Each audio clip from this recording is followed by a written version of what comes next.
जानू, माझ्या जवळ येणाऱ्या माणसांची सुद्धा तू त्या झुरळासारखी अवस्था केलीस।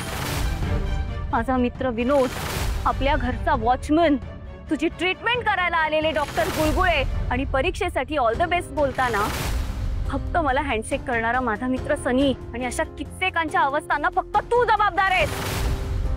माझ्या वेंकी दादाला बोरवेल मध्ये तूच ढकललंस ना? तुझ्यामुळे माझा वेंकी दादा मुका झाला, पहिरा झाला। जानू, माझ्या आजीच्या नाकावर तू तुझी दाबलीस जया। तुझ्यामुळे माझी आजी कोमल गेली। जानू, तू नाही जगू शकत ना माझ्याशिवाय? इथे भेटलास, पण आता पुन्हा कधीही कुठेही भेटू नकोस।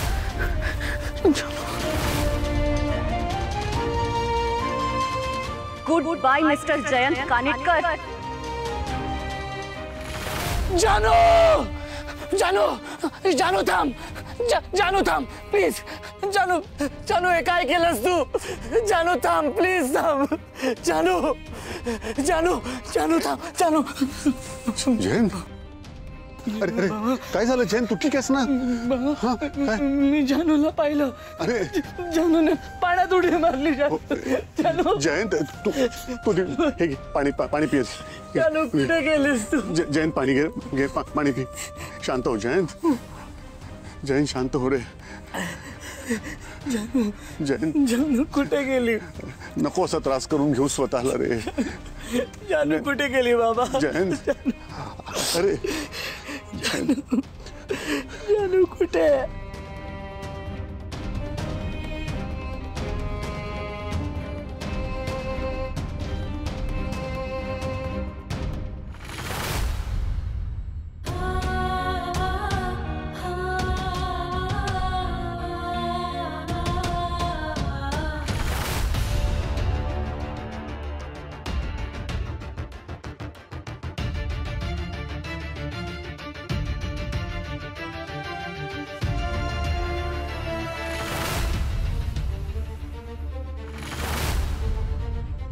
ताई, उद्या तू हीच साडी नेस, कमाल दिसते। मला माझा पार्टनर रोमॅन्टिक असायला हवा। मी तर त्याच्यावर खूप प्रेम करेन, वेड्यासारखं, अगदी वेड्यासारखं।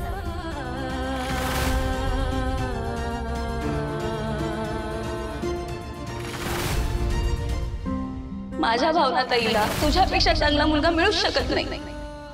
आजपासून मी तुला जीग जशी हाक मारणार आहे। तुला माहितीये का जी, या घरात अशी कुठल्याही वेळेत चहा प्यायला मला कोणाचीच कंपनी नसायची, पण आता तू आहे। पण आता खात्री पटलीये, माझ्या ताईची सगळ्यात जास्त काळजी तूच घेऊ शकतोस। तू जगातला दी बेस्ट नवरा आहेस आणि माझ्यासाठी जगातला दी बेस्ट जी।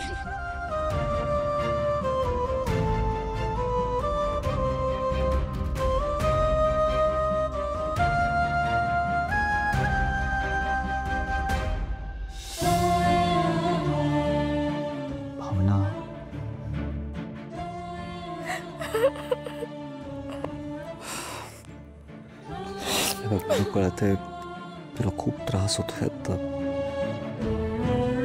या जवळचा कोणी व्यक्ती असं अचानक सोडून गेलं तर काय त्रास होऊ शकतो याची याची कल्पना सुद्धा नसते। पण एक नको रडू शकता प्लीज, मला नाही बघवत आहे।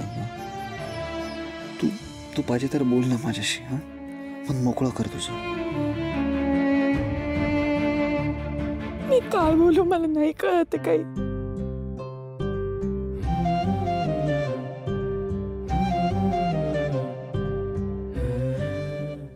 तुम्हाला माहिती आहे, जानू आमच्या घरचं चैतन्य होते। आमच्यावर कधी काही प्रॉब्लेम आला, काही झालं ना तरी जानू आली ना की सगळं वातावरणच बदलून जायचं, सगळीकडे आनंद पसरून जायचा। खूप लाडकी होती आमची, शेंडेफळ। आम्ही अगदी अति होईपर्यंत लाड केले तो तिचे। पण लहान असूनही ना सगळ्यात धाडसी, धडाडीची। कधीही काही झालं ना तरी सगळ्यात आधी ती उभी राहणार। ती कुठल्याच संकटाला घाबरायची नाही।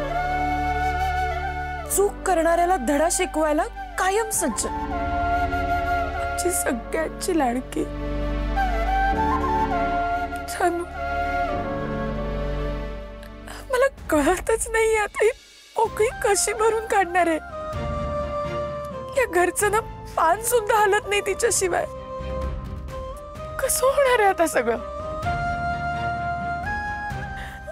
तुम्हाला माहितीये जानू मला नेहमी म्हणायची की ताई, तुझ्या पत्रिकेतल्या दोषाचं अजिबात टेन्शन घेऊ नकोस. तुला तुझ्यावर जीवापाड प्रेम करणारा नवरा मिळणार आणि तू सुद्धा त्याच्यावर तितकंच प्रेम करणार.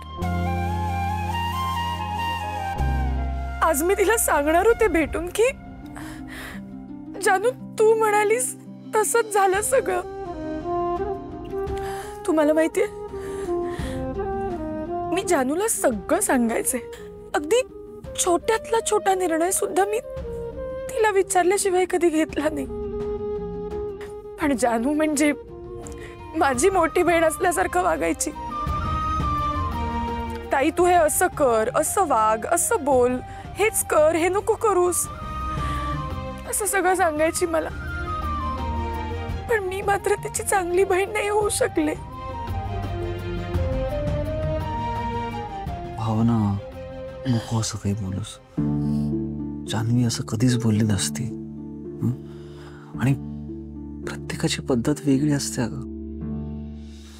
जान्हवीचा तुझ्यावर खूप जीव होता अगं. पण त्याच प्रेमाला मी खरे उतरले नाही. मी कमी पडले सिद्धिराज. मला खूप गिल्टी वाटतंय. जानू कुठल्या फेज मधनं जात होती. मिसकॅरेजच्या दुःखात होती बिचारी. तिला माझी खूप गरज होती. पण मी तिच्याजवळ नव्हते. मी खरंच खूप वाईट आहे, खूप वाईट. भावना, ऐक ना,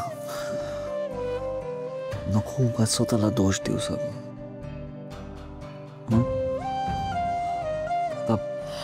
आपण जयंत आणि जान्हवीला त्यांचा वेळ दिला कारण ते एकमेकांच्या साथीने एकत्र या प्रसंगातून बाहेर पडतील म्हणूनच ना.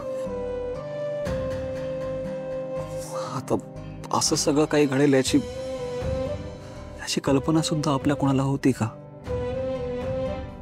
आणि तुला एक सांगू का, माझा तर अजून विश्वासच बसत नाहीये की जान्हवी मिसकॅरेजमुळे डिस्टर्ब होती म्हणून हे सगळं घडलंय. हो सिद्धिराज, मलाही असंच वाटतंय. अहो, खूप खंबीर होती जानू. कुठल्याही संकटासमोर हातपाय घालणाऱ्यातली तर अजिबात नव्हती. एक वेळ आम्ही कुणी खचून जाऊ ती आम्हाला आधार देईल, पण स्वतः कधी नाही खचणार. तरी असं कसं झालं असेल? या प्रश्नाचं उत्तर आपल्या कोणाकडेच नाहीये.